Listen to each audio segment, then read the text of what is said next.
araka ny tantara moa ny fiangonana efintsika matrano vato farafotra dia iray amin'ireo trano vato naorina mba ho fahatsiarovana ny martiora tamin'ny andro ny fanenjehana ny fivavahana kristianina teto Madagasikara. Ny fiangonana dia niorina tamin'ny taona 1870 rehefa niverina soamantsara teto Madagasikara indray ny misionera tamin'ny andro ndradama faharoa fa ny trano vato hita ankehitriny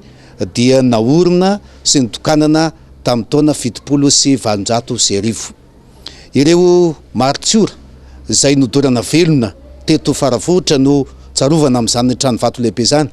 ary tsy izy ireo fa Ramotrao, Andriatsimba, Andriampaniry sy Ramanandalana vadiny izay efa be voka be tamin'ny fotoana nandorana azy ka voalazan'ny tantara fa rehefa nidorana izy ireo dia teraka tao anaty afo ny zanaky Ramanandalana ary nipitika tany ivelan'ny afo ka naverin'ny miaramila hitsipika sy hiverina ao anatin'ny afo indray.